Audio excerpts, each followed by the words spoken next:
رسوله الكريم أما بعد فأعوذ بالله من الشيطان الرجيم بسم الله الرحمن الرحيم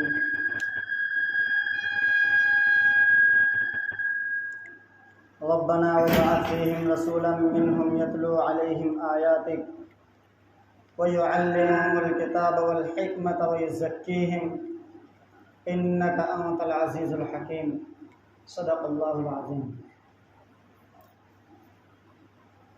محترم بزرگوں، عزیز ساتھیوں،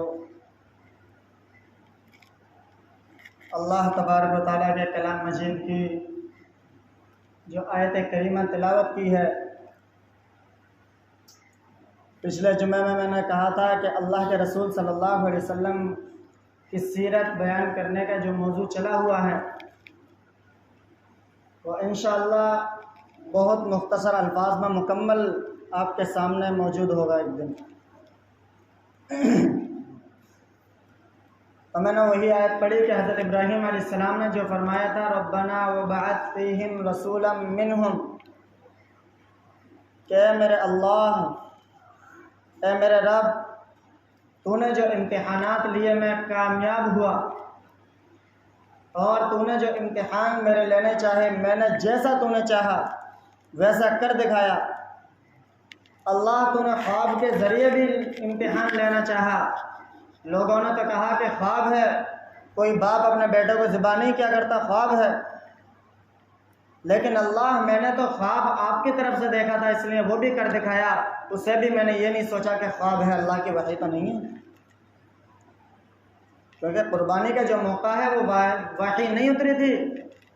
خواب میں اللہ تبارک و تعالیٰ نے دکھایا تھا کہ ابراہیم اپنی محبوب کردہ چیز کو ہمارے سامنے قربان کرو۔ ایک دن دکھایا 100 اونٹ قربان کیے، دوسرے دن دیکھا 100 اونٹ قربان کیے، تیسرے دن دیکھا تو ابراہیم علیہ السلام سمجھ گئے کہ اللہ تبارک و تعالیٰ جو قربانی مانگتے ہیں میرے چہیتے بیٹے اسماعیل کی قربانی مانگ رہے ہیں، اور ابراہیم علیہ السلام نے کر دکھایا۔ کوئی بار ان کے ذہن پر نہ گزرا، کوئی بوجھ ان کو محسوس نہ ہوا، فوراً عمل کر بیٹھے، اور بیٹا بھی ایسا، بیٹے سے جب رائے لی، کرنا تو وہی تھا جو اللہ نے خواب میں کہا تھا، لیکن بیٹے سے پوچھا کہ میں بھی بیٹے سے معلوم تو کروں کہ بیٹا کیا کہتا ہے اس بارے میں۔ تو بیٹے سے کہا اسماعیل، میں دیکھتا ہوں کہ اللہ تبارک و تعالیٰ نے مجھے حکم دیا ہے تو آپ کے گلے پر چھری چلاؤں۔ تو بیٹے نے کہا اے ابا جان، آپ مجھ سے کیا اجازت مانگتے ہیں؟ آپ مجھ سے کیوں اجازت مانگتے ہیں؟ آپ مجھ سے میری رائے کیوں طلب کرتے ہیں؟ آپ جو اللہ نے حکم دیا ہے کر گزریے، مجھے آپ صبر کرنے والوں میں سے پاؤ گے۔ اس کو بھی قرآن کریم نے ذکر کیا پارہ 23 کے اندر۔ تو یہ ایسی ایسی قربانیاں آگ میں ڈالا ابراہیم علیہ السلام کو اس دین کی وجہ سے، ایک اللہ تبارک و تعالیٰ کو ماننے کی عبادت اور اسلام کی شریعت کو پھیلانے کی وجہ سے ابراہیم علیہ السلام کو آگ میں ڈالا گیا، لیکن ان پر بار محسوس نہیں ہوا۔ اور وہ ابراہیم علیہ السلام کے جو امتحانات اتنے ہیں، میں پہلے بھی بتا چکا، وہ امتحانات اسی وجہ سے ہیں کہ اس لڑی سے، اس نسل سے اللہ تبارک و تعالیٰ کو جو میرے اور آپ کے نبی ہیں، جس کی وجہ سے تمام کائنات کو بنایا گیا، اس نبی کو اس دنیا میں بھیجنا تھا۔ اس لیے ابراہیم علیہ السلام کو خوب پختہ کر لیا، اسماعیل علیہ السلام کا امتحان لیا، حضرت ہاجرہ حضرت سارہ کے بطن سے اسماعیل علیہ السلام ہیں، ان کا بھی خوب امتحان لیا، تمام نسلوں امتحان لیتے چلے گئے۔ اللہ تبارک و تعالیٰ کو معلوم تھا کہ میں نے بنائے ایسے ہیں، لیکن دنیا والوں کے امتحان لے کے دکھایا کہ دیکھو میں نے جس نسل سے، جس کی اولاد میں آخری نبی کو بھیجنا ہے، اس کے باپ داداؤں کو ایسا بناؤں گا، ایسے ثابت قدم ہوں گے، میں جس چیز کا حکم دے دوں وہ کر گزریں گے۔ تو اللہ نے اسماعیل علیہ السلام کی نسل سے اللہ کے رسول صلی اللہ علیہ وسلم کا واسطہ چلا۔ حضرت اسماعیل علیہ السلام کے 2 بیٹے، حضرت اسماعیل علیہ السلام اور دوسری بیوی سے حضرت اسحاق علیہ السلام، اور دونوں بیٹوں سے نبی چلے ہیں۔ اسماعیل علیہ السلام کی اولاد میں اللہ کے رسول صلی اللہ علیہ وسلم ہیں، اسحاق علیہ السلام کی اولاد میں یعقوب علیہ السلام، داؤد علیہ السلام، یوسف علیہ السلام نبی ہیں۔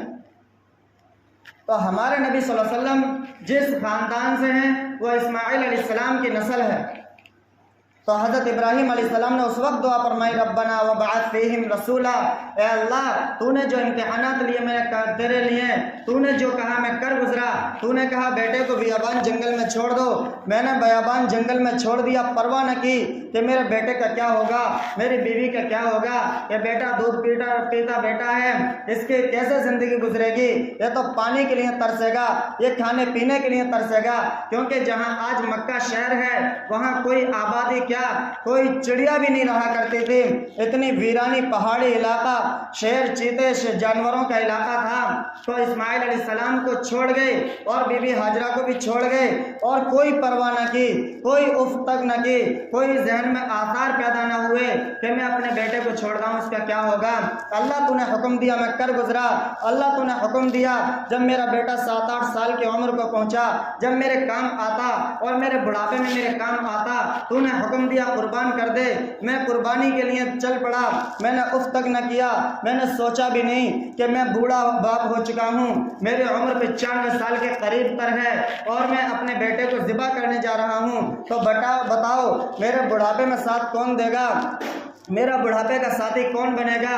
اے اللہ تو نے حکم دیا کہ آج تو اسلام کی دعوت دے، مذہب شریعت کی دعوت دے، میں نے دعوت دی، تیرے اسلام کی وجہ سے، تیرے مذہب کی وجہ سے مجھ کو آگ میں ڈالا گیا، میں نے اف تک نہ کی، میرے ذہن میں آثار پیدا نہ ہوئے، اے میرے مولا تو نے حکم دیا کہ بیت اللہ کو تعمیر کرو، یہاں کوئی نہیں تھا، اللہ میں نے بیت اللہ کی تعمیر کی، اور اللہ جب بیت اللہ تعمیر ہو گیا تو اب میں دعا کرتا ہوں ربنا وبعث فیہم رسولا، ربنا وبعث فیہم رسولا، اے رب، اے اللہ، اے میرے اللہ تو نے جتنی قربانیاں لی سب میں کامیاب ہوا، میں نے تیرے حکم کے مطابق کام کیا، تو اب میں تجھ سے مانگتا ہوں، اور کیا مانگتا ہوں اللہ، میں ایسی چیز مانگتا ہوں کہ تیرے خزانے میں بھی ایک ہے، نرالی ہے، دوسری تیرے خزانے میں بھی نہیں ہے، اللہ سب کچھ جانتے ہیں، پوچھ مانگ ابراہیم کیا مانگتا ہے کہ اللہ مجھے تو وہ نبی دے، وہ رسول میری اولاد میں پیدا کر دے جس کو تو آخر الزمان نبی بنا کر بھیجے گا، جس کو تو نبیوں کا سردار بنا کر بھیجے گا، جس کو تو نبیوں کا حاکم بنا کر بھیجے گا، جس کو تو امام الانبیاء بنا کر بھیجے گا، جس کو تو امام الرسل بنا کر بھیجے گا۔ اللہ موسیٰ علیہ السلام کہیں گے کہ مجھے رب ارنی انظر الیک اور قال لن ترانی جیسے الفاظ موسیٰ علیہ السلام اپنائیں گے، اللہ مجھے اپنا دیدار کرا دے، اپنا دیدار کرا دے، لیکن موسیٰ علیہ السلام کو دیدار نہیں ہوگا، اور اس نبی کو اللہ تو اتنی عظمت کے ساتھ بلائے گا کہ فرشتے بھی جبرائیل بھی پریشان ہوں گے، اللہ تیرا حبیب سو رہا ہے تو اٹھاؤں کیسے، اللہ تیرا حبیب تو سو رہا ہے سے اٹھاؤں کیسے۔ جبرائیل علیہ السلام جب آئیں گے یہ لشکر لے کر، اٹھائیں گے نہیں، اللہ سے پوچھیں گے واپس جا کر اللہ کیسے اٹھاؤں، اللہ فرمائیں گے میرے محبوب کی تلیوں کو بوسہ دے۔ تو جبرائیل علیہ السلام نے بوسہ دیا اور اپنے محبوب صلی اللہ علیہ وسلم کو اٹھایا، میرے اور آپ کے نبی کو اٹھایا، اور پھر اللہ کے رسول صلی اللہ علیہ وسلم جب جاگے اور جبرائیل علیہ السلام نے سلام کیا، سلام لیا، پوچھا کیسے آئے اتنی رات، جبرائیل علیہ السلام نے بتایا کہ اللہ تبارک و تعالیٰ نے آپ کو عرش معلیٰ پر بلایا ہے، آپ کو معراج کے لیے بلایا ہے، اللہ تبارک و تعالیٰ آپ کو بلانا چاہتے ہیں، اللہ تبارک و تعالیٰ آج رات آپ کو امام الانبیاء کا لقب دینے والے ہیں، آج رات میرے محبوب تمام 1,24,000 کم و بیش انبیاء بیت المقدس میں موجود ہیں، آپ کا انتظار کر رہے ہیں، وہ مقتدی بنے ہوئے ہیں، آپ امام بنائے جائیں گے، آپ کا انتظار کر رہے ہیں، اے میرے محبوب چلو، آپ کو اللہ نے بلایا ہے۔ تو اللہ کے رسول صلی اللہ علیہ وسلم جاتے ہیں اور اتنی عظمت کے ساتھ اللہ کے رسول صلی اللہ علیہ وسلم کو لے جایا گیا، تو ابراہیم علیہ السلام نے فرمایا اللہ میں تجھ سے وہ نبی مانگ رہا ہوں جو تیرے خزانے میں بھی ایک نرالی نعمت ہے، ایسا ہمارا نبی، اللہ وہ نعمت مانگ رہا ہوں جو تیرے خزانے میں بھی اکیلی ہے۔ ربنا وبعث فیہم رسولا، صرف رسول نہیں، صرف آخری نبی نہیں، آگے بھی اللہ تبارک و تعالیٰ میں کچھ کہنا چاہتا ہوں، رسولا منہم یتلو علیہم آیاتک ویعلمہم الکتاب والحکمہ، اے میرے اللہ میں نبی مانگنا چاہتا ہوں، ساتھ ساتھ میں چاہتا ہوں کہ وہ تیری آیتوں کو سنائے، تیرے قرآن کریم کو سنائے، تیرے دین کی اشاعت کرے، تیرے دین کو پھیلائے، تیرے دین کی تبلیغ کا کام انجام دے، اور وہ ایک بہترین شاندار معلم ہو، استاذ ہو، مولوی ہو، ایک بہترین شاندار ہو، اللہ میں ایسا مانگنا چاہتا ہوں۔ اور پھر اللہ آگے والحکمہ، کہ اتنی باریکی کو جاننے والا ہو جتنا باریک کوئی جاننے والا نہ آیا ہو۔ یہ ابراہیم علیہ السلام نے آنے سے پہلے اپنی دعاؤں میں الفاظ استعمال کر لیے. ہمارے نبی صلی اللہ علیہ وسلم ابھی آئے نہیں ہیں، ابھی ہزاروں سال بیچ میں باقی ہیں، ابھی نہیں آئے، ابھی سینکڑوں سال بیچ میں وقفہ ہے، لیکن دعا میں یہ الفاظ استعمال کر لیے گئے، اللہ ایسا نبی ایسا رسول میری اولاد میں پیدا کر دے. اللہ نے فرمایا ٹھیک ہے، میں بھی قبول کرتا ہوں، اور کیوں نہ قبول ہو، اور میرے بھائیوں نعمت اللہ کیوں نہ دے. دیکھو جب مانگنے والا ابراہیم خلیل اللہ ہو، آمین کہنے والا اسماعیل ذبیح اللہ ہو، جس جگہ میں دعا کی جائے وہ بیت اللہ ہو، اور دینے والا خود اللہ ہو، تو کیوں نہ ایسی چیز نوازی جاوے. تو ایسے جب بڑی بڑی ہستیاں مانگنے والی اور خود رب کائنات دینے والا ہو تو پھر رسول اللہ ہی گودی میں آیا کرتا ہے. اللہ تبارک و تعالیٰ نے ابراہیم علیہ السلام کی دعا قبول فرمائی، اور حضرت اسماعیل علیہ السلام کی نسل سے ہمارے حبیب صلی اللہ علیہ وسلم کو اللہ نے اس دنیا میں بھیجا ہے.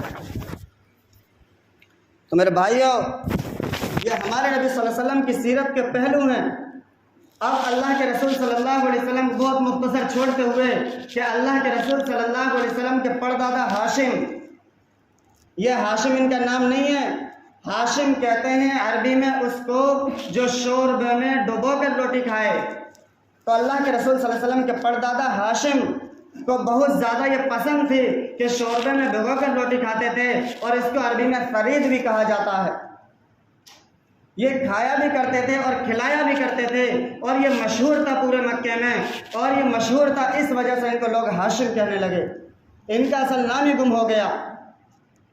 اسی طرح ان کے بیٹے جن کی نسل میں اللہ تبارک و تعالیٰ نے حضرت عبد المطلب کو پیدا فرمایا، یہ ان کے بیٹے جو حضرت ہاشم کی جو شادی ہوئی وہ مدینہ شریف سے ہوئی ہے، اور جس عورت سے ہوئی ان کا نام فاطمہ ہے. تو عبد المطلب کی جو شادی ہوئی، یہ عبد المطلب کی جو شادی ہوئی ہے یہ ان کی ماں جو ہیں حضرت فاطمہ، اور عبد المطلب کی شادی ہوئی، ان کا نام حضرت فاطمہ ہے عبد المطلب کی بیوی کا. ان کی شادی بھی مدینہ سے ہے اور بنو سعد کے گھرانے سے ہے، بنو زہرا کے، کیونکہ یہ ایک حضرت ہاشم کے ساتھ عبد المطلب جو جا رہے تھے وہ ایک وہاں جا رہے تھے ملک شام میں تجارت کے لیے. تو وہاں کسی کاہن نے کہا تھا کہ تم اپنے بیٹے کی شادی جو کرنا چاہو تو بنو زہرا کے خاندان سے کرنا، کیونکہ مجھے تم میں بھی نبوت کے آثار نظر آ رہے ہیں، اور تمہاری اولاد میں بھی نظر آ رہے ہیں، اور پھر اس خاندان میں نظر آ رہے ہیں. تو یہ شادی ہوئی. عبد المطلب سے عورتوں نے کہا کہ عبد المطلب میں چاہتی ہوں آپ سے نکاح کر لیں، ہم چاہتے ہیں آپ سے شادی ہو جائے. فرمایا میں خود نہیں کرتا، میرے ماں باپ اس کو جانتے ہیں، وہ خود کریں گے. یہ امتحان ان کا ہوا، اور حضرت عبد المطلب نے پھر کہنے لگے کہ اگر شادی نہیں کرتے تو ایسا کرو مجھے اپنے پاس بلا لو، میں آپ سے ملنا چاہتی ہوں. فرمایا میں ایسا بھی کوئی کام نہیں کر سکتا جس سے میرے خاندان پر داغ آ جائے. حضرت عبد المطلب کے بعد ان کے بیٹے، یہ عبد المطلب کے تھوڑا سا بتا دوں کہ حضرت عبد المطلب یہ مدینے میں رہا کرتے تھے. حضرت ہاشم کا جو انتقال ہوا تو حضرت عبد المطلب یہ مدینے میں اپنی ماں کے ساتھ رہنے لگے، اور ان کی ماں، ان کے والد صاحب کا انتقال ہو گیا تو اپنی ماں کے ساتھ رہنے لگے. اور جب ماں کے ساتھ تھوڑے بڑے ہوئے، کھیلنے لگے، شکار کھیلنے جایا کرتے تھے، تو جو ان کے دوست تھے عبد المطلب کے بعد میں دوست بننے والے، تو مطلب ان کے دادا کا نام ہے، ان کا نام مطلب نہیں، ان کا نام پڑا مطلب.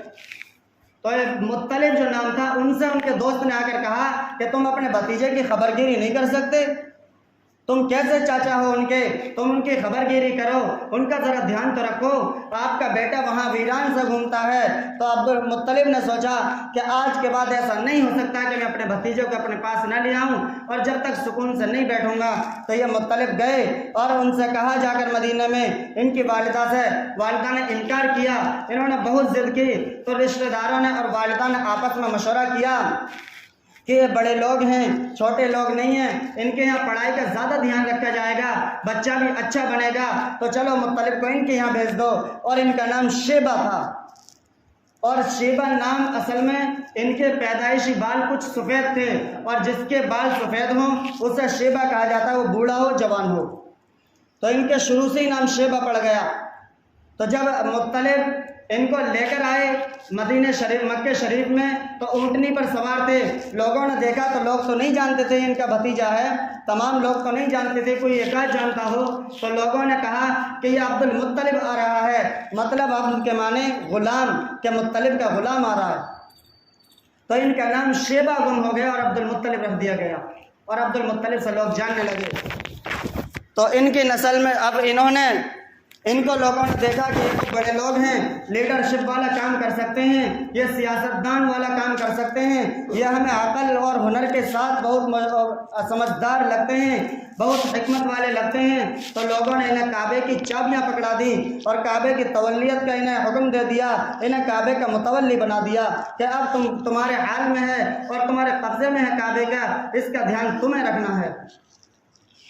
تو انہوں نے دھیان رکھا, انہوں نے دیکھا کہ میرے دادا حضرت اسماعیل علیہ السلام, مطلب سگے دادا نہیں, نسلوں میں دادا جو تھے, کہ میرے دادا جان حضرت اسماعیل علیہ السلام کی ایڑی سے جو پانی یہاں نکلا تھا آب زمزم, اسے لوگ بند کر گئے تھے. کئی قبیلے یہاں بدلتے رہے تھے, کئی قبیلے یہاں بدلتے رہے تھے. آخر میں جو قبیلہ تھا بنو جرہم, یہ اس کو پاٹ گیا تھا دشمنی میں کہ ہمارے مخالف جو اب یہاں رہیں گے, جو مکے میں رہیں گے, وہ تاکہ اتنا تو ہو سکے کہ اس پانی سے سیراب نہ ہو سکیں, تو وہ اسے پاٹ گئے تھے پتھر بھر بھر کے.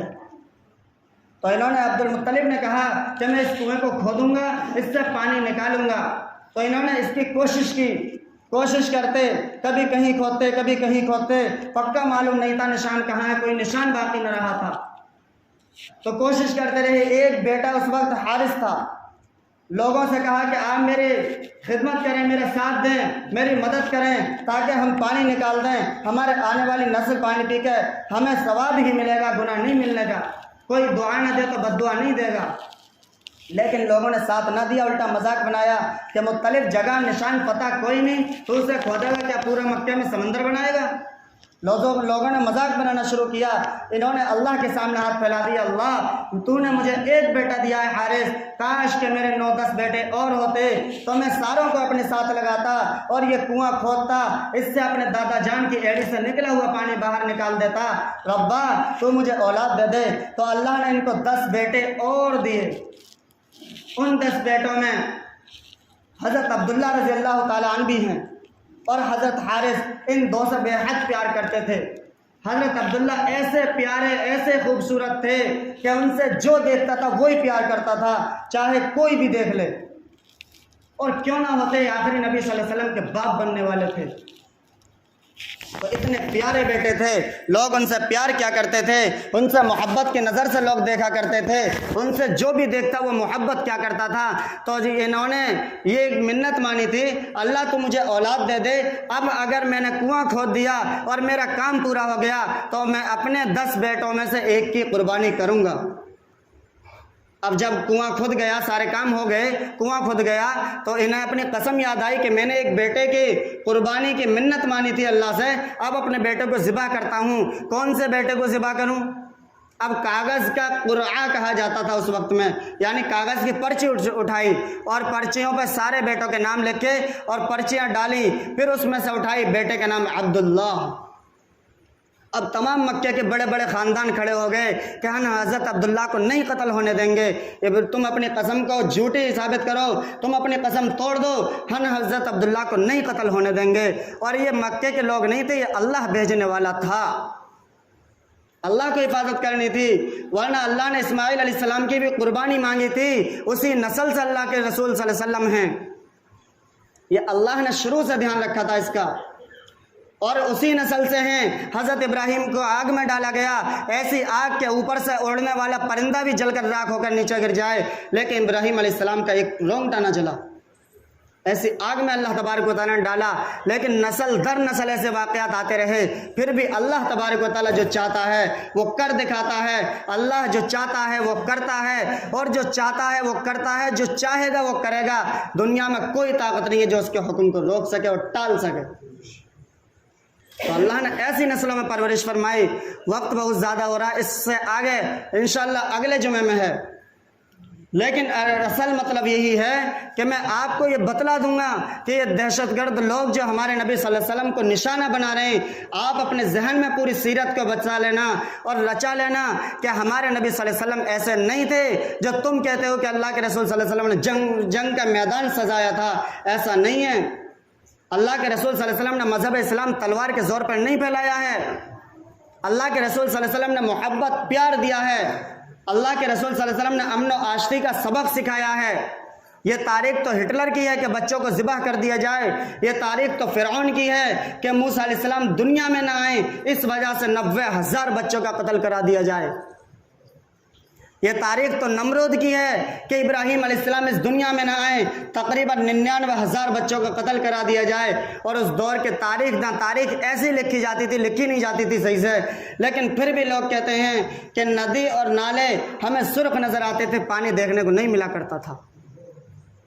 یہ تاریخ تو ان کی تھی، ہمارے نبی پر سونپ رہے ہو؟ ایسا نہیں ہو سکتا کہ اسلام اور حق بیان کرنے والے ہوں اور اللہ کے رسول صلی اللہ علیہ وسلم کو جھوٹی زبانوں سے نشانہ بنا لیا جائے۔ ایسا ہرگز نہیں ہو سکتا۔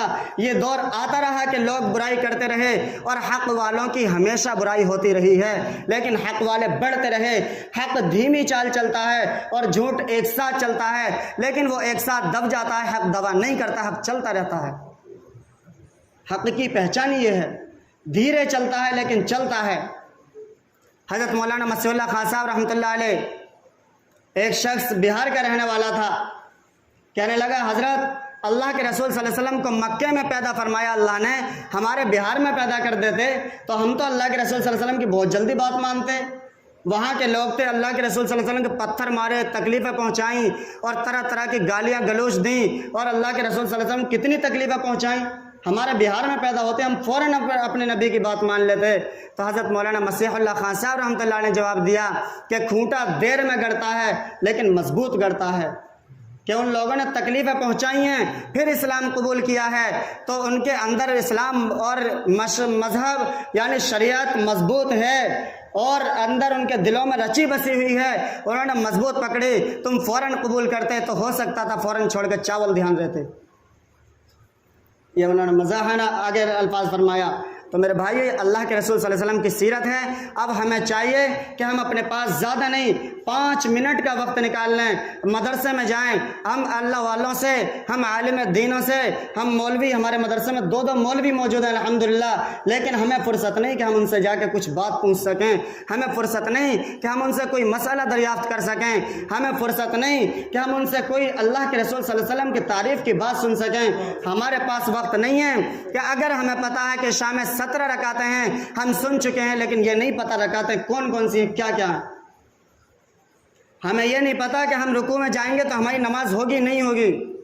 تو میرے بھائیو، اگر آپ اللہ والوں کے پاس وقت لگاؤ گے تو سن لو، اگر ان اللہ والوں کے پاس جانے کی وجہ سے اور اس وقت میں جو اللہ والوں کے پاس لگ جائے آپ کو کوئی دین کی بات نہ ملے تو کم سے کم اتنا فائدہ آپ کا ضرور ہوگا کہ آپ برائی بھی نہیں کر سکتے اس وقت میں، تو آپ کا وہ وقت برائی سے تو بچا کم سے کم۔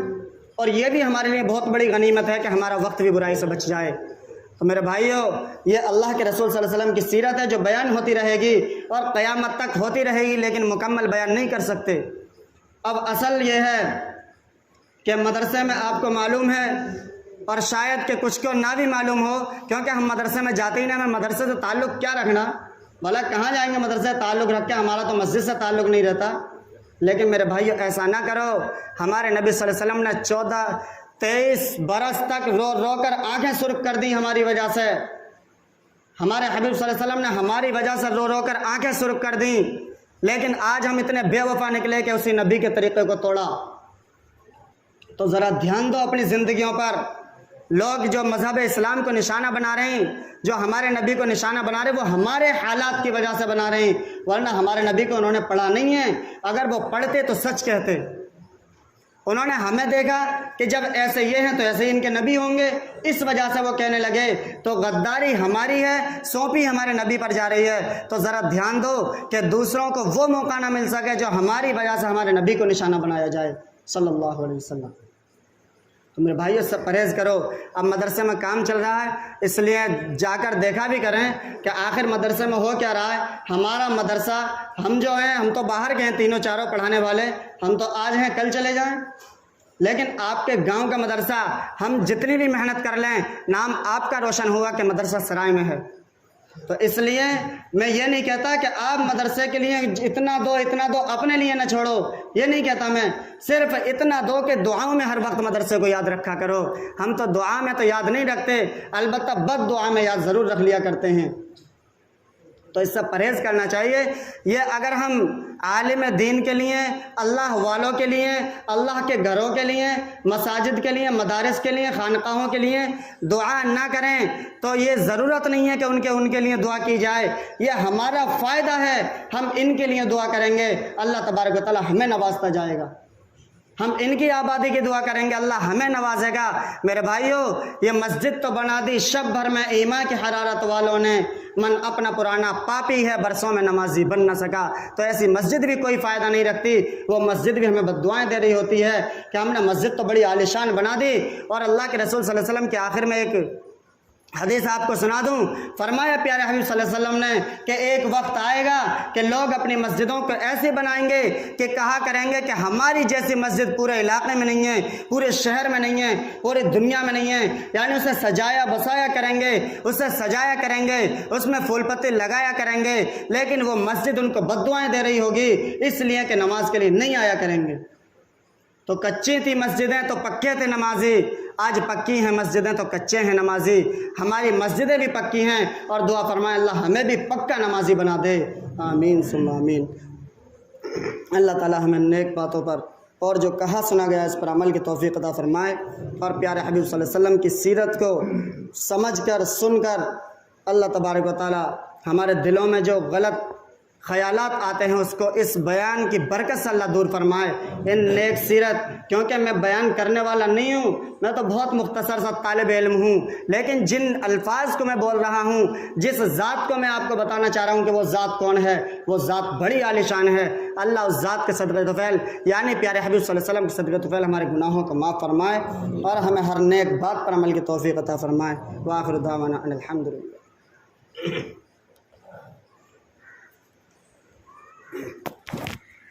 اللہ اکبر، اللہ اکبر۔